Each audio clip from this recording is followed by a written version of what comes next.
empecemos. Lo primero que les quiero mostrar es el software con el que nosotros vamos a estar trabajando, repito, en estructuras 2, en estructuras 3. Se llama Scilab, ¿verdad? En mi caso particular yo tengo el 5.5.2, ¿verdad? Pero ustedes pueden descargar el que quieran, pueden descargar la última versión. En el drive de Quinto Civil están todas las o sea, está una versión, creo que es la 5 también. No importa, con tal de que le funcione, compile y lo que sea, súper bien, ¿verdad? En mi caso yo me acostumbré a esta versión, entonces nunca cambié. Pero no es que con esta funciona mejor, es más rápido o algo así, para nada. O sea, descarguen la que encuentren y les funcione y les compile y les ayuda a estudiar, ¿verdad? Bueno, lo siguiente que les quiero mostrar es, en esta zona, Applications, ¿verdad? Ustedes entran a SciNotes, que es en realidad el lugar desde donde se programa. A ustedes de primera les va a salir así, vacío, en realidad así. Estas son las cosas que yo tenía preparadas para él. Vacío, ¿verdad? Que es donde nosotros vamos a realizar nuestra programación, ¿verdad? Todas las cosas, bla, bla. Y acá, esto que les aparece primero es la consola, que es en realidad donde devuelve nuestro resultado, ¿sí? Y acá es donde se pueden hacer, qué sé yo, A igual a 1, ¿verdad? Y después digo B igual a 2, B igual a 2, y digo que A más B, ¿cuánto es? Es 3, ¿verdad? Yo puedo trabajar dentro de la consola, pero nosotros lo que hacemos es preparar nuestro algoritmito, ¿verdad? Aquí, y ejecutar este algoritmo y trabajar con los resultados del mismo, ¿sí? O sea, para nosotros la consola no es un lugar de trabajo en sí, sino es un lugar de visualización de resultado más bien. ¿Sí? Trabajamos en esta parte. Bueno, otra cosita que quería mostrarles es estos botoncitos de acá, ¿para qué sirven? O cuáles usamos más en realidad. El primer botoncito es para crear una nueva pestañita, ¿verdad? Lo que sea. Bueno, en realidad si se dan cuenta, todos los botoncitos tienen su tooltip, ¿verdad? Que es la ayuda esa, guardar, abrir, ¿verdad? De hecho, esta parte es más de investigarle que otra cosa, pero en realidad lo que más usamos es nuevo, si vamos a crear un nuevo, abrir, guardar, ejecutar, que es este, y guardar y ejecutar. Personalmente, yo uso guardar y ejecutar nomás, porque en realidad Scilab siempre para poder ejecutar algo tiene que tener guardado lo último que nosotros trabajamos acá en el SciNotes. ¿Qué significa eso? Que si yo borro este, ya no me va a querer ejecutar sin guardar. Entonces siempre usamos este iconito, ¿sí? O sea, cuando yo tengo esto, le doy este iconito, ahí me voy a la consola y ahí yo puedo imprimir la información que yo quiero, ¿verdad? Pero vamos a ver bien qué es todo esto. Ahora yo les estoy mostrando más cómo se usa el software de a poquito.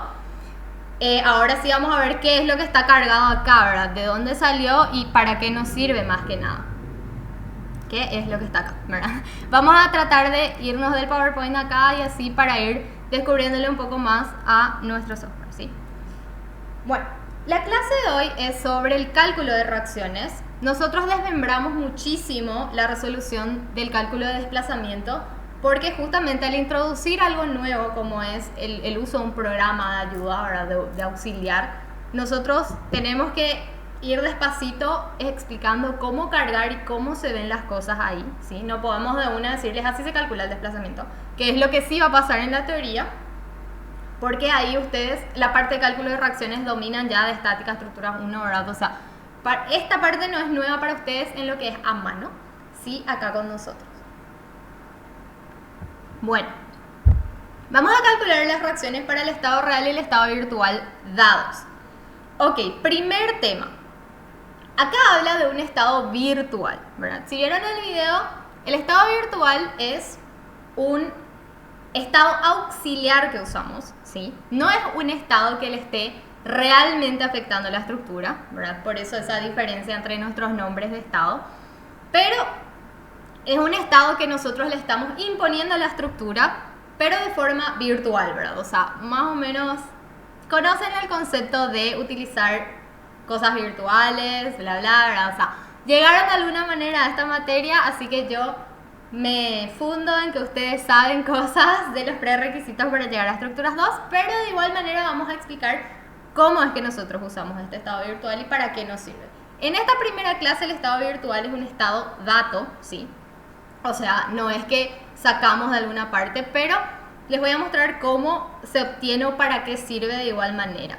Nosotros tenemos este que es nuestro estado real. ¿Qué es el estado real? Cómo está verdaderamente cargada la estructura. En este caso, estas barras inclinadas tienen una carga que no está siendo perpendicular a las mismas, sino que está siendo vertical, ¿verdad?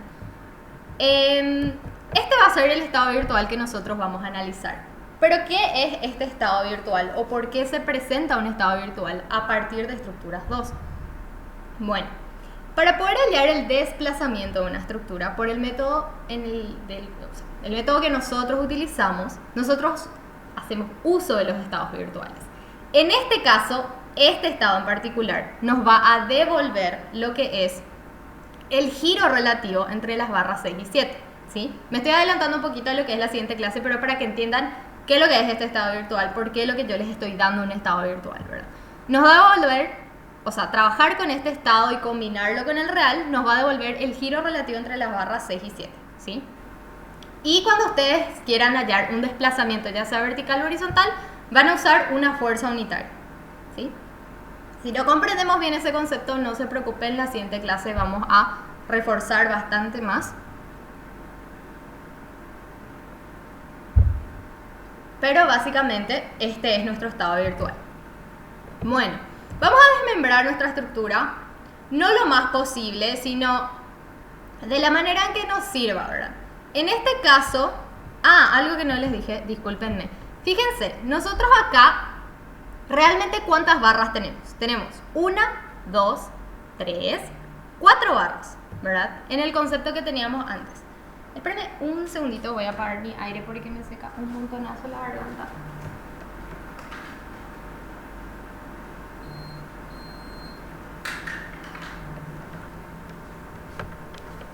Ahí ya estoy. Porque si no, es un suplicio. Bueno, tenemos 4 barras, como veíamos bien. 1, 2, 3, 4, ¿verdad? Súper genial. El tema es que si ustedes se fijan en cómo nosotros dividimos las barras o cómo está marcado acá, tenemos 7 barras. Pero ¿por qué 7 si son 4, verdad? ¿Qué es lo que hace que haya una división de barras? La división de barras se da por los quiebres, ¿sí? Por los quiebres. Pero esa división nosotros usamos realmente para Scilab nomás. O sea, más adelante, no en la clase de hoy, más adelante, cuando nosotros estemos trabajando con lo que son los esfuerzos internos de las barras, las reacciones, todas esas cosas internas a las barras, nosotros sí vamos a hacer esa división en 7 barras y vamos a decir el momento flector de la barra 7 al nodo izquierdo o cosas así, y va a ser esta barrita, ¿sí? Pero para la hora de sacar reacciones, yo me puedo manejar con las barras enteras. Quiero que entiendan bien nomás esa diferencia. Y también es muy importante conocerle a los nodos, ¿verdad? O nudos, que son los lugares en donde nosotros les solemos pedir los desplazamientos o los giros. También en cualquier parte interna de la estructura nosotros podemos hallar esos desplazamientos o giros, pero normalmente por facilidad nosotros les pedimos en los nodos, ¿verdad? Porque si no, habría que cortar la barra en esa zona y ver cómo trabajar, pero se puede también, ¿sí? No es nada imposible, pero les cuento nomás que por eso nosotros señalamos los nodos, ¿verdad? Así, yo en un examen les puedo decir el desplazamiento vertical del nodo 5, una cosa así, ¿verdad? Bueno, las reacciones. Las reacciones ustedes ya conocen cómo poner, lo único que yo les había mencionado en la clase pasada y que me interesa muchísimo que sigan manteniendo, es que nosotros solemos, ¿verdad?, ponerle a las reacciones verticales con números impares y a las horizontales con números pares, si es que se puede. Si no, no importa, nadie se muere, ¿verdad?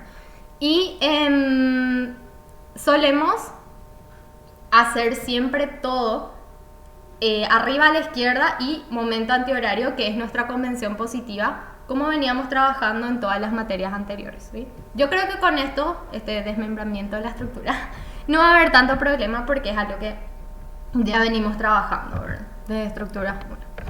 Bueno, las primeras 2 líneas de código en Scilab que se van a repetir siempre en todas partes, en todas las estructuras, ¿verdad? Lo único que cambia cuando ustedes rinden es que nosotros les pedimos que pongan su nombre y su cédula primero. Pero estas 2 funciones sí o sí tienen que estar primero después de lo que sea que se les pide en la línea 1, o sea, el nombre de la cédula, el nombre del archivo, lo que sea, sí o sí. CLC borra la ventana. Pero ¿cuál ventana es la que borra CLC?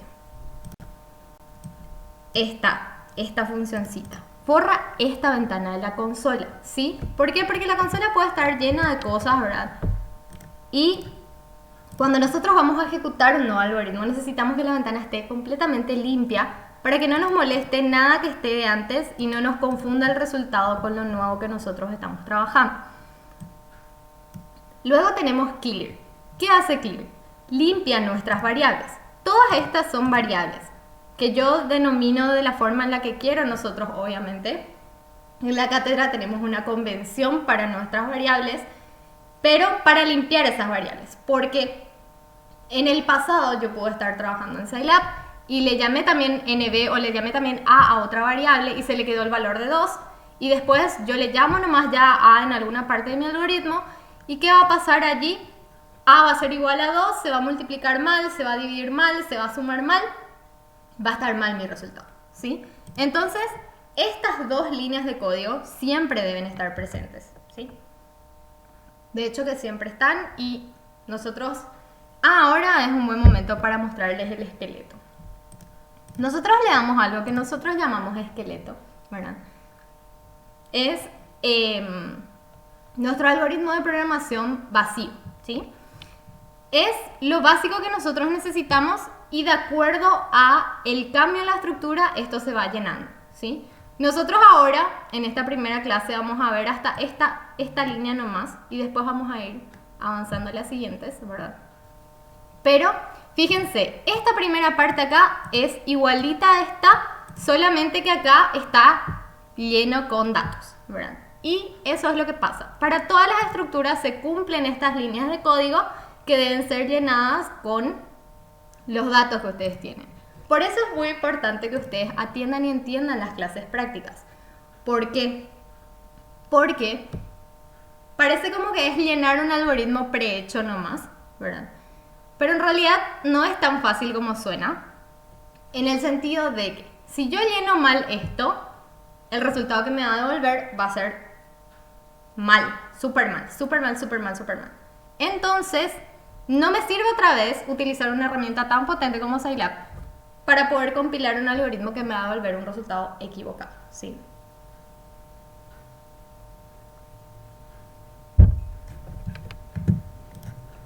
Súper. Bueno, veamos nuestras primeras variables que son las que se repiten siempre. Número de barras. Bueno, el número de barras se refiere, como su nombre le dice. Bueno. No les dije, pero creo que ya se habrán dado cuenta que la doble barrita es para poner un comentario, ¿sí?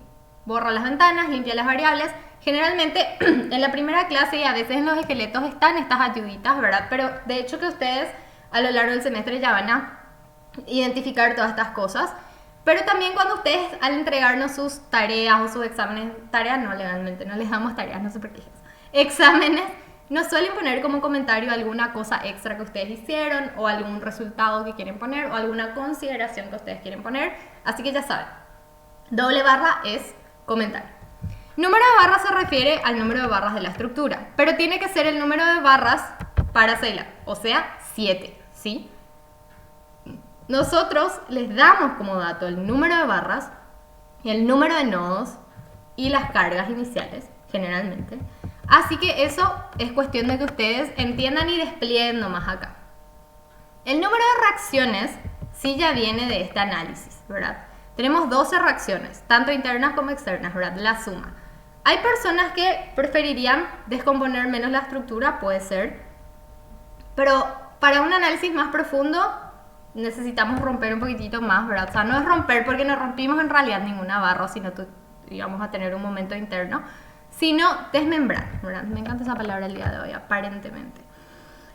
Bueno, hipótesis reales, hipótesis virtuales. El año pasado yo les hablé bastante a mis alumnos de qué significaba una hipótesis. Voy a tratar de hablar más resumidamente este año porque si no, como que se pierde el hilo, ¿verdad? ¿A qué le llamamos hipótesis? Yo no sé, creo que nosotros hasta esta materia no llegamos a utilizar esa palabra. O sea, me refiero a cuarto, tercero, nunca, hipótesis. En el cálculo, en el cálculo de estructuras, no solo hablo de la materia de estructuras 2, sino en el cálculo de estructuras de hormigón, en el cálculo de estructuras metálicas, nosotros utilizamos diferentes hipótesis de carga, ¿sí? Puede ser una hipótesis de carga de las casas donde están ustedes, puede ser el peso muerto, el peso de las tejas, puede ser el viento, pueden ser diferentes hipótesis de carga. ¿Y por qué le llamamos hipótesis? Porque justamente son diferentes estados posibles y también combinamos esos estados. Porque el peso propio siempre está presente, pero el viento no siempre está presente. Nieve no hay, por ejemplo, en Paraguay, pero es un estado de carga. La lluvia, no mucho, pero sí cuando se acumula en algún punto puede ser un estado de carga. También hablamos de un tipo de sobrecarga, etc. Pero bueno, por eso utilizamos la palabra hipótesis, ¿sí? Porque son diferentes, justamente, hipótesis, ¿verdad?, de carga que nosotros le estamos dando a la estructura para obtener el cálculo de tensiones o desplazamientos, obtener la sección de la misma, ¿verdad? Lo mismo una losa. ¿Saben lo que es una losa? Cuando se suben a un primer piso, generalmente está hecho una losa de hormigón, ¿verdad? Para poder llegar a eso, o sea, suben por una escalera de hormigón, también generalmente puede ser metálica.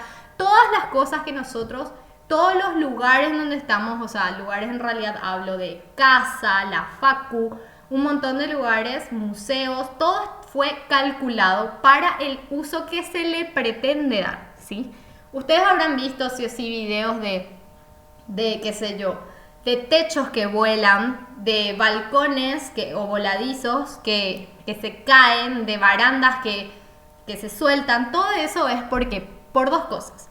O no se tuvieron en cuenta bien las hipótesis de carga, o se estuvieron usando para cosas que en realidad no están calculadas, ¿entienden? O sea, por ejemplo, para calcular un puente, un estado de carga sí o sí que tiene que sí o sí preverse es el momento en el que sobre el puente están toda la cantidad posible de autos y los camiones más pesados. ¿Por qué? Porque eso puede darse una vez en 50 años, pero puede darse. Y en ese momento ese puente no tiene que colapsar, ¿sí? Bueno, más o menos para entender qué significa hipótesis. ¿Por qué tenemos una hipótesis real y por qué una virtual? Si yo me voy un poquitito más atrás. Mi estado real es uno solo, esa carga Q igual a 30, ¿sí? Un estado real.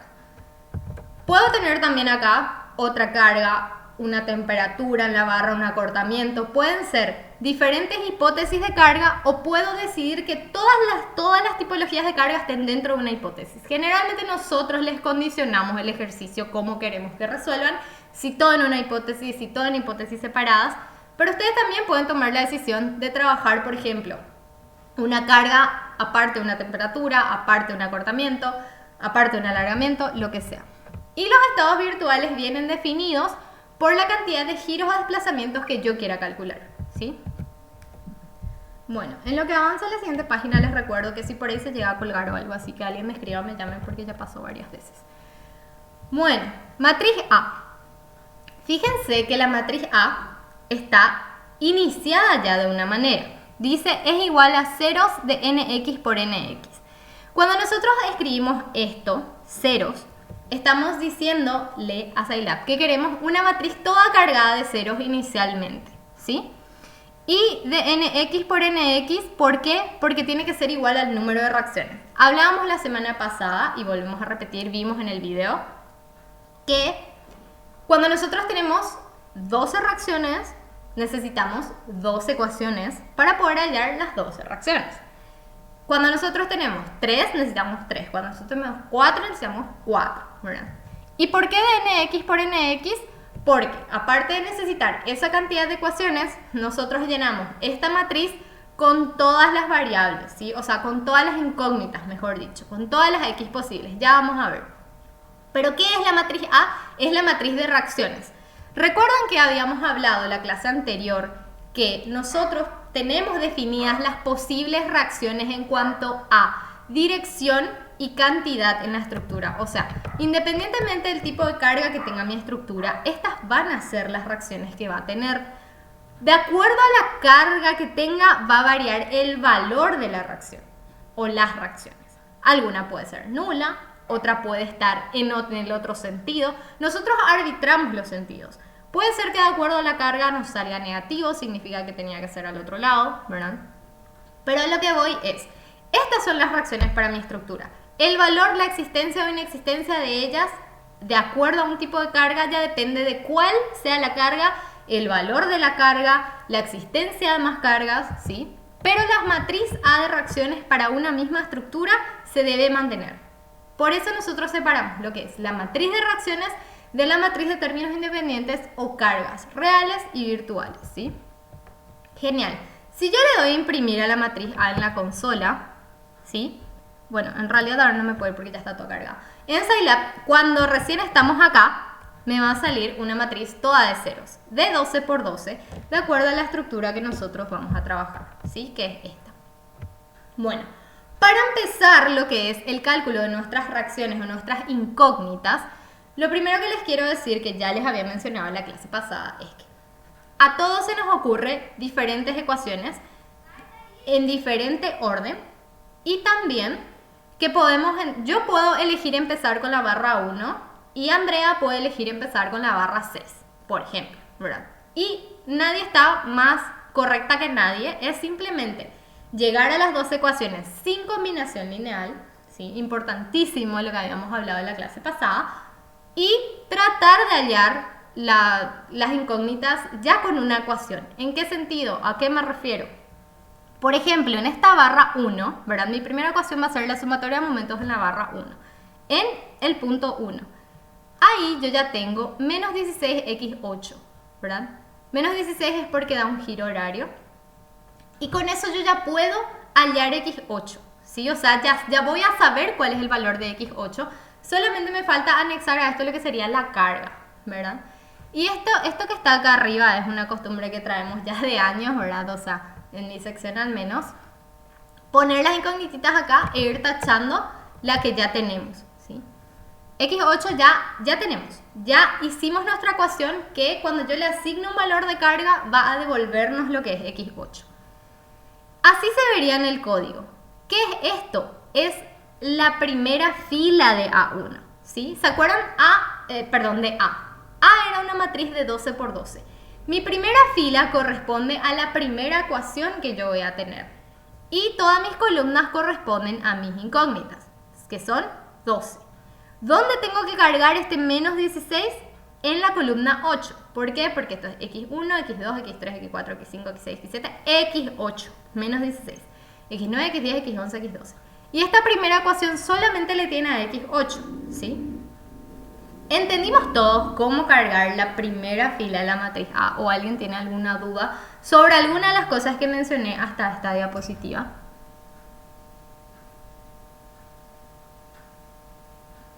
Ok. Asumo que todos estamos bien. Bueno. Vamos a cargar la segunda fila de A entonces. Vamos a mantenernos en la barra 1. Vamos a hacer la sumatoria de fuerzas en X, ¿sí? X2 más X8. Genial. ¿Por qué? Porque yo ya le tengo a X8. Entonces, X2 va a resolverse con el resultado que se tenga de X8. Yo puedo cargar con toda seguridad de esto y saber que voy a poder obtenerle a X2. Tenemos la segunda fila de A, 0, 1 en X2, 0, 0, 0, 1, al llegar a lo que es la columna 8 que corresponde a X8. O sea, nuevamente, la matriz A está compuesta por 12 filas, que son las 12 ecuaciones que nosotros vamos a trabajar, y 12 columnas, que son nuestras 12 incógnitas, que vienen de las reacciones.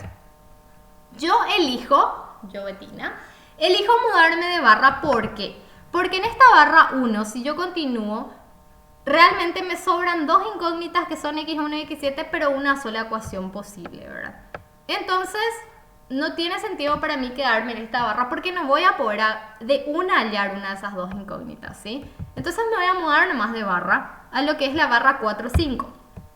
Por más de que esta barra sean dos para Scilab, a la hora de hallar mis reacciones, yo puedo trabajarle como una barra entera, que sería la barra 4, 5.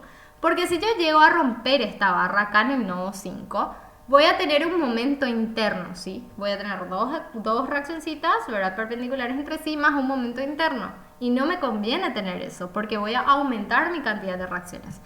Entonces voy a trabajarle a esta barra como una sola. ¿Sí? Genial. Bueno, yo elijo hacer la sumatoria de fuerzas en X. ¿Por qué? Porque nuevamente X8 me va a servir. x8 y x10. Menos x8 porque x8 apunta a la izquierda, más x10, ¿sí? Menos x8 más x10, cargo nuevamente en la columna 8 menos 1, en la columna 10 un 1, x10 está resuelto, ¿sí? Por favor, necesito que si alguien no entiende me diga, ¿verdad? Me pregunte qué es lo que no está entendiendo, porque fíjense, a partir de ahora la carga se vuelve igual, o sea, no es mecánico tampoco, tenemos que sacar nuestras ecuaciones y cargar, pero si se entendió a la primera, se sigue, pero si no se entendió a la primera, no se va a entender a la segunda, a la tercera, a la cuarta, ¿sí? Así que por favor, interrúmpame nomás. O sea, me llama la atención que nadie me habla, por eso nomás generalmente en esta parte ya explotan todo, pero capaz me toca un grupo así súper 8. Bueno, en fin. Momentos en 6. Vamos a hacer la sumatoria de momentos en 6, en donde van a involucrarse 7 y 8. 8 nuevamente tengo, 7 es el que busco. Y hago 5 por 7 más 10 por 8. Ambos positivos porque el giro es antihorario, ¿sí? Cargo 5 en x7, cargo 10 en x8, x7 ya no me molesta. Sumatoria de fuerzas en I, nuevamente en esta barra me voy a mantener. Voy a sacarle todo el jugo que pueda a esta barra, ¿verdad? Menos x7 más x9. Cargo menos x7 más en la fila 9, 1. En la columna 9, perdón. x9 ya no es molestia para mí. Sumatoria de fuerzas en I de la barra 1. Voy a volver atrás a mi barra 1. ¿Por qué? Porque ahora ya tengo x7 y con x7 ya puedo sacar x1, ¿sí? Entonces hago x1 más x7, cargo eso en mi matriz A, ya tengo x7 resuelta, ¿sí? Bueno. Ahora yo elegí irme al sistema. ¿Por qué no iniciamos con el sistema? Porque teníamos 6 incógnitas. Pero ahora que yo ya tengo resueltas bastantes incógnitas dentro de lo que son estas, voy a irme al sistema, ¿sí? Y voy a elegir una sumatoria de momentos en 2. ¿Por qué? Porque ahí las fuerzas horizontales, chao, y se me quedan solamente x1 y x5. Y x1 yo ya resolví en una ecuación. Bueno, menos x1 más 16x5. Ok, acá vamos a hacer un stop otra vez, porque tenemos una forma diferente de carga, ¿sí? Bueno, fíjense que nosotros veníamos cargando como una filita, ¿sí? Pero ¿se acuerdan que unas diapositivas atrás yo les mostré cómo lucía nuestra matriz A? ¿Cómo lucía nuestra matriz A? Es una matriz llena de ceros, ¿sí? O sea, ya está cargada esa matriz con esos ceros. Entonces, para algunas personas no vale más la pena que yo esté cargando otra vez esos ceros, ¿verdad? Es como sobreescribir, no importa, sino que hacen la carga de esta manera. Entran componente por componente a la matriz. Porque yo digo, estoy en la séptima ecuación, lo que equivale a la séptima fila de mi matriz. Y quiero irme a la primera columna, porque es x1. Séptima fila, primera columna, menos 5. Ahora me quiero ir a la séptima fila otra vez, porque sigo dentro de la ecuación número 7, pero me quiero ir a la columna 5, porque estoy hablando de x5, 16. Esta es otra manera de carga y es el momento en el que yo les tengo que rogar que se despidan de su yo de cursos básicos, de su yo mecánico, de su yo no razonador, ¿verdad? Porque nosotros nos damos cuenta que muchas personas llegan de cursos básicos queriendo conseguir la fórmula para solucionarlo todo, hacer el paso a paso de cómo se solucionan las cosas. Y realmente, o queriendo la fórmula exacta de cómo cargar y que no salga mal más o menos. Realmente yo les digo, a partir de ahora en todo lo que es su vida profesional y su ciclo profesional dentro de la facultad en sí, ustedes tienen que entender que no hay un solo camino para solucionar las cosas, ni una sola manera de hacer bien las cosas, ni nada por el estilo. A todos se nos pueden ocurrir ecuaciones diferentes, maneras de cargar diferentes. ¿Quién tiene la razón? El que haga bien. Si todos hacemos bien con ecuaciones y formas diferentes, está el de todos súper bien. De hecho, cuando ustedes salgan a la vida real, si alguno se vuelve calculista, se va a dar cuenta que se usan diferentes normas, diferentes consideraciones, diferentes simplificaciones. Entonces es el momento ya de despertarse y darse cuenta, si a mí me facilita esta forma de carga y Bettina muestra esta, no significa que tengo que hacer esta. Puedo yo hacer esta, inclusive yo puedo probar en Scilab si hay algún otro método de carga más rápido, ¿sí? Entonces yo llego al resultado de la misma manera. Y de hecho, ¿qué? Puede haber métodos que parezcan más largos que otros, pero si a mí como alumno me parece más fácil ese método, me hace llegar rápido al resultado, no rápido de tiempo, sino de que yo comprendo lo que estoy haciendo y puedo avanzar sin trabarme en el algoritmo, ese es el método correcto para mí, ¿sí? No el método más corto o el método más rápido en cuanto a tiempo, ¿sí? Por eso les muestro esta segunda forma de carga, por más de que yo no soy muy amiga de esa forma porque no me acostumbré, ¿verdad? Pero es súper eficiente, es súper rápida. En una matriz así tan llenota de ceros y con tantas filas y columnas, es súper fácil de usar. Así que ustedes a partir de ahora, cuando resuelvan los ejercicios, tienen que tomar la decisión, uso esta forma o uso esta manera. Porque como se darán cuenta, nosotros tenemos 1 hora para desarrollar la clase y les damos ya los ejercicios resueltos y les explicamos sobre lo resuelto. No les hacemos cargar a ustedes. Entonces, ustedes para ejercitar la carga y la forma en que les va a parecer cómodo, tienen que resolver ustedes los ejercicios que nosotros les pasamos ya resueltos, ¿sí? Bueno, en fin, después de todo ese discurso, otra forma de carga. Ya tenemos X5. Nos vamos a la sumatoria de fuerzas en I de la barra 3,7, ¿sí? Tenemos lo que es X5 y menos X11. Como ya teníamos X5, esta ecuación me va a permitir hallar X11. Cargo en la quinta columna un 1, cargo en la columna 11 un menos 1. Luego me voy a la ecuación número 9, sumatoria de momentos en 3, ¿sí? Para trabajar la X11 y X12, ¿sí?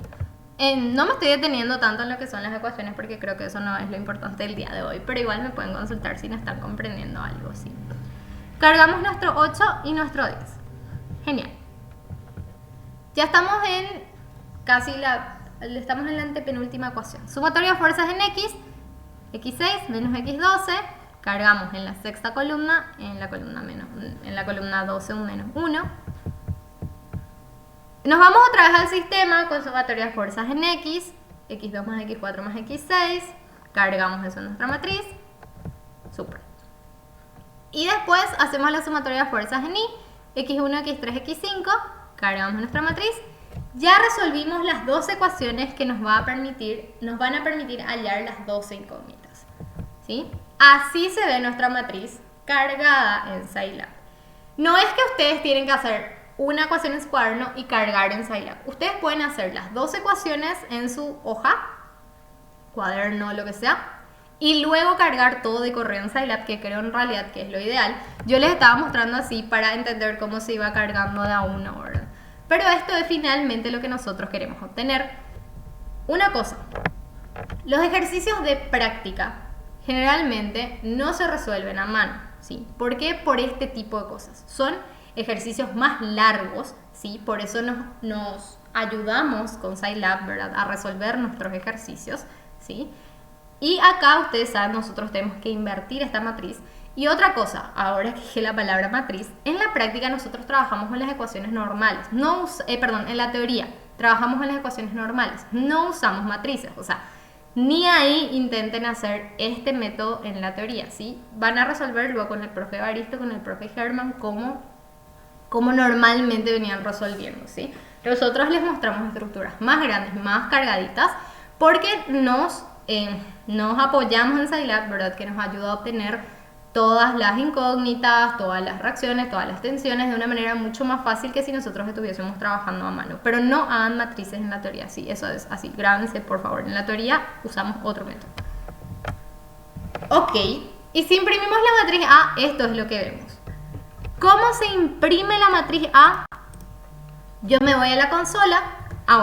El primer paso es guardar y ejecutar. Me voy a la consola, escribo A, le doy Enter. Esta es mi matriz A. Bueno, sigamos. Otra cosa sumamente importante, ahora que vamos a empezar a cargar nuestra matriz D, que es la matriz de las cargas reales, es que estas dos ecuaciones que nosotros usamos acá, las mismas ecuaciones, así, las mismas ecuaciones se tienen que usar para B y para B sub 0, ¿sí? Por favor, eso sí, grábense no desordenen sus ecuaciones, no cambien de ecuación. O sea, ustedes usaron estas ecuaciones, se casan con esas ecuaciones. Pero ¿cuál es la diferencia? Para la matriz B nosotros ya nos olvidamos de las reacciones y solamente les vamos a mirar a lo que son las cargas, ¿sí? O sea, si yo analizo mi barra 1 nuevamente con las ecuaciones que yo tenía, fíjense, ya no hay más reacciones. Solamente pueden estar presentes las cargas reales, ¿sí? Bueno, genial. Sumatoria de momentos en 1, nada. Sumatoria de fuerzas en X, nada. ¿Por qué? Porque no hay ninguna carga, ¿sí? Otra cosita. La matriz A era una matriz cuadrada de nx por nx. La matriz B, voy a retroceder un chiquito, es de nx por nh, ¿sí? Nx es porque tenemos otra vez 12 filas que representan nuestras dos ecuaciones. nh era nuestro número de hipótesis, ¿sí? El número de hipótesis, que nosotros teníamos una hipótesis real. Pero fíjense que ahora estamos delimitados por las columnas. O sea, cada ecuación no vamos a cargar en una fila, sino vamos a cargar en una columna. ¿Cómo hacemos esa diferenciación de fila y columna? Vamos a usar el punto y coma en vez de usar la coma. Otra cosa que no les mencioné y que veo nomás acá es, vamos a irnos al Scilab.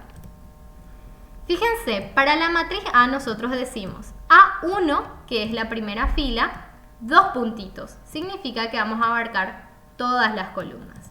Y para la matriz B que cargamos como columna es 2 puntitos porque vamos a abarcar todas las filas y vamos a cargar la primera columna. ¿Por qué?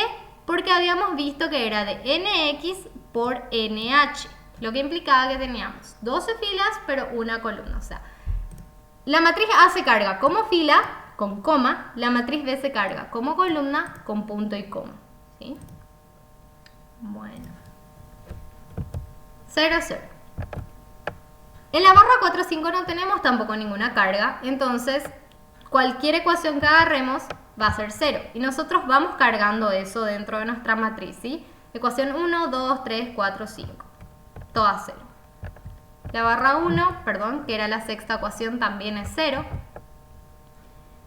En el sistema, sí ya le tenemos a nuestras cargas Q igual a 30. Y eso sí ya tenemos que, ya no es más igual a 0, ya tenemos que cargar. Respetando el orden de nuestra ecuación, la ecuación 7 era la sumatoria de momentos en 2, que es aquí, chuki chuki.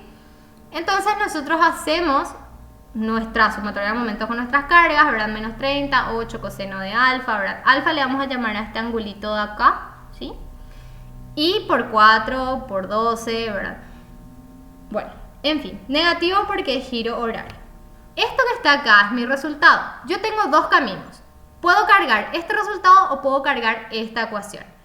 Yo elegí cargar esta ecuación este año, ¿sí? Pero antes yo tengo que definir el valor de mi ángulo alfa, ¿verdad? Pues no le puedo decir coseno de alfa y acabó, ¿verdad? Alfa es arco tangente de 4 sobre 8, ¿sí? ¿Por qué elijo cargar arco tangente y no elijo nomás cargar la cantidad de grados sexagesimales que son o algo así? En Scilab se trabaja con radianes, ¿sí? Muy importante eso, sí, radianes. Entonces, si ustedes van a trabajar con un ángulo, yo siempre les recomiendo que hallen el ángulo dentro de Scilab para que Scilab ya les dé el resultado en radianes. Entonces, ustedes no se complican con su calculadora. Esto ustedes pueden hallar con su calculadora con grados sexagesimales re normal y cargan esto nomás. Pero si van a cargar esta ecuación que ya implica un coseno de un ángulo a Scilab, carguen el ángulo en radianes o hallen primero el ángulo por medio de Scilab. A tan es arco tangente, ¿verdad? No sé si ya dije.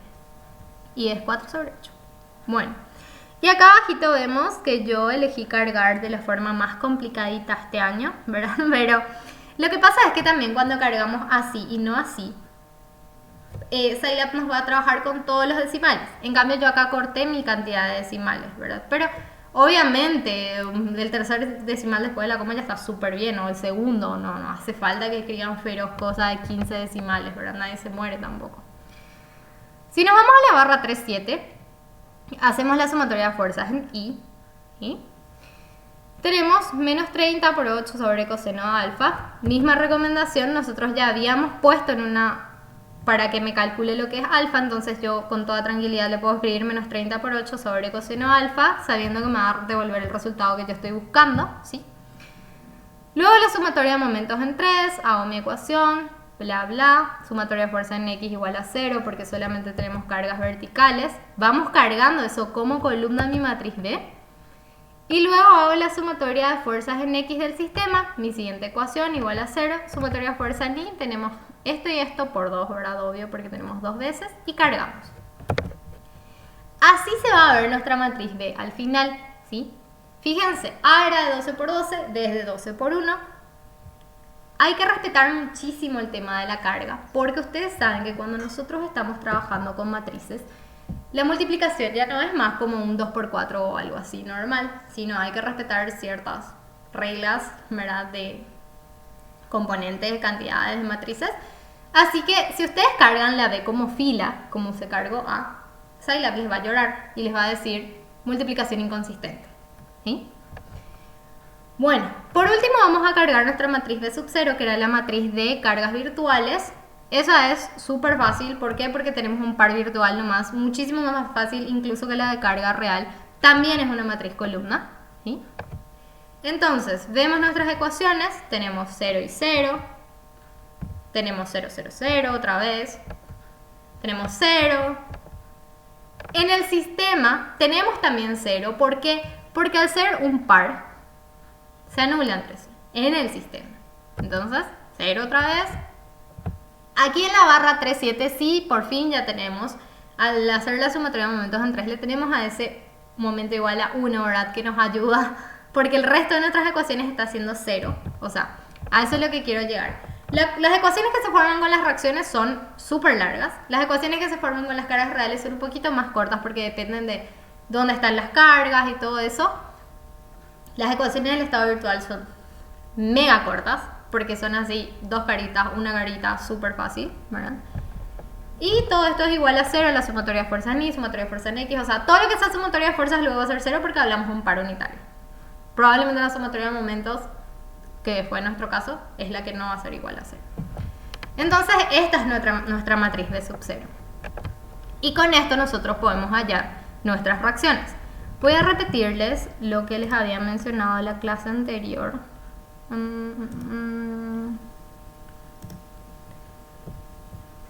Nosotros partimos de las ecuaciones A por X más B igual a 0.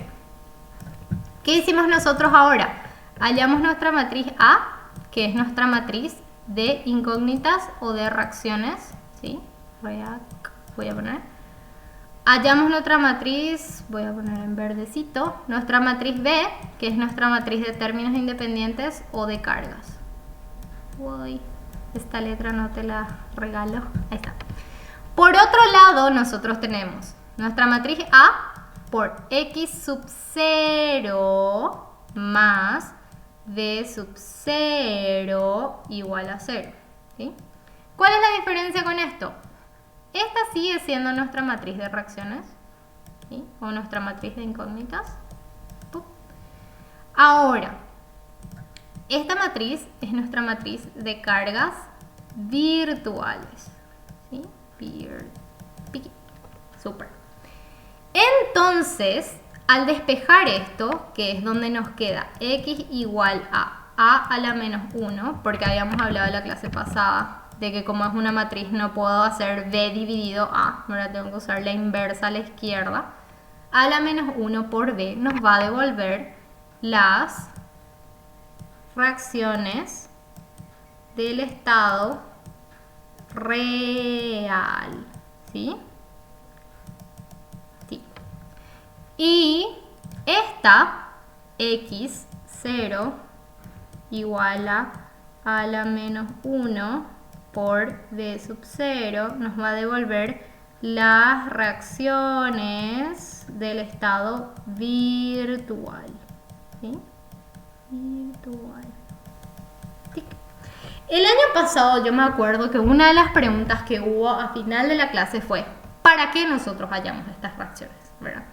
Obviamente, como en la primera clase se trata de hallar reacciones, puede surgir la duda qué es lo que estamos haciendo más o menos, ¿verdad? Obviamente, como nosotros decidimos particionar todas las clases, como que no tiene sentido, estamos hallando reacciones al santo cohete más o menos. No, nosotros necesitamos esas reacciones para luego poder hallar los esfuerzos internos para luego poder combinar los esfuerzos reales con los esfuerzos virtuales y de esa combinación poder hallar el desplazamiento, ¿sí? Solamente que ahora en esta primera clase, en la clase de cómo gatear, ¿verdad?, vamos a hallar las reacciones.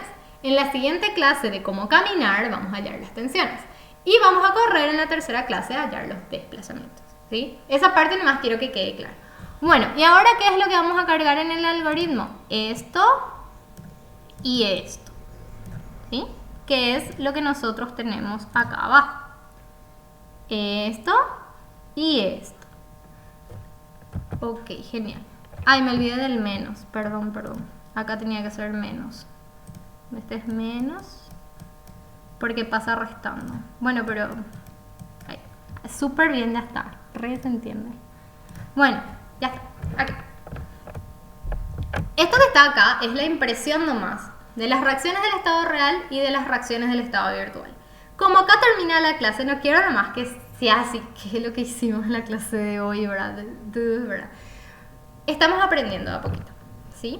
Y nosotros llegamos hasta este pedazo del esqueleto que es así, nada, ¿verdad? 28, 29, siendo que saltamos algunas cositas que recién desde la próxima clase vamos a usar. Y tenemos que llegar a esta parte, a imprimir el desplazamiento. Ahora vamos a imprimir nosotros nuestras reacciones, ¿sí? Si yo le doy guardar y ejecutar, yo puedo tener las ecuaciones, las reacciones del estado real, las reacciones del estado virtual. Obviamente, como yo estuve explicando cómo resolver la estructura, explicando cuáles eran las reacciones, explicando cuáles eran las ecuaciones, parece así, Dios mío, más rápido hubiese sido que hagamos a mano nomás, ¿verdad?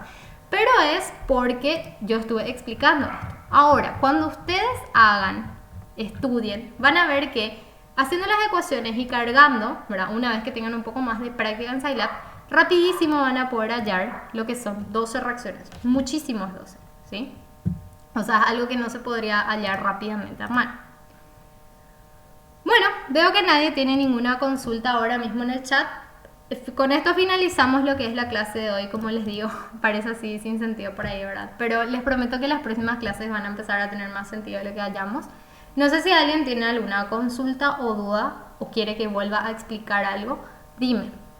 Dime cuál es tu duda. Me encanta que alguien tenga una duda. Me siento acompañada. Profe, Sí. entonces, o sea, yo tengo que, o sea, ¿puedo empezar de cualquier barra, armar mis ecuaciones e ir cargando? ¿O tiene que tener un orden específico sí o sí? Al empezar, cuando vamos a hallar nuestra matriz A, que es nuestro primer paso siempre, hallar la matriz de reacciones, que es la matriz A, ¿sí?, la matriz de incógnitas o de reacciones, allí es donde yo soy completamente libre de elegir la barra que quiero, la ecuación que quiero, siempre nomás recomendado, ¿verdad?, hallar o trabajar con ecuaciones que me puedan dar el resultado de una, o sea, que yo pueda obtener. Acá, por ejemplo, yo elegí la barra 1 y dije menos 16x8 significa que cuando yo le ensamble la matriz de A, esto de una se va a poder hallar x8. Al tener x8 voy trabajando, ¿verdad? O sea, la respuesta es sí y no. Sí cuando estamos trabajando con nuestra matriz A, no cuando ya estamos trabajando con la B y la B sub 0. ¿Por qué? Porque la B y la B sub 0 tienen que trabajar con las mismísimas ecuaciones en el mismo orden que se utilizaron para la matriz A. No sé si eso responde tu duda. Sí, profe, o sea, yo quería saber nomás si justamente para la matriz A yo puedo empezar, por ejemplo, desde la barra, no sé, 5, porque no me di cuenta, por ejemplo, que en la barra 1 ya podía sacar un resultado así directo. Sí, se repuede. Inclusive ustedes pueden trabajar con una barra en donde con dos ecuaciones obtienen dos incógnitas. Nadie les dice que no, ¿verdad? Sí, ustedes pueden trabajar con la barra que les parezca más fácil, la primera que ven, y siempre asegurándose nomás de que vayan obteniendo las incógnitas que van buscando rápido, ¿verdad? No extenderse mucho porque puede llevar a combinación lineal sin darnos cuenta, ¿verdad? Bueno, si nadie más tiene ninguna duda, vamos a dejar hasta acá lo que es la clase de hoy. La siguiente clase nos encontramos para ver ya los que son... Profe, ¿te puedo molestar un ratito? Sí, claro que sí, dime. Cuando viste que vos hiciste las ecuaciones por separado, nosotros por famoso hacemos el DCL, ponemos las caras y sacamos la ecuación Sí, entiendo. total, vamos a decirlo. O sea, tienen la A por X y la B. Sí, Para cargar la B se usa o sea, con la ecuación igualada a cero, ¿verdad? O sea, si es negativo se carga negativo, si es positivo se carga positivo.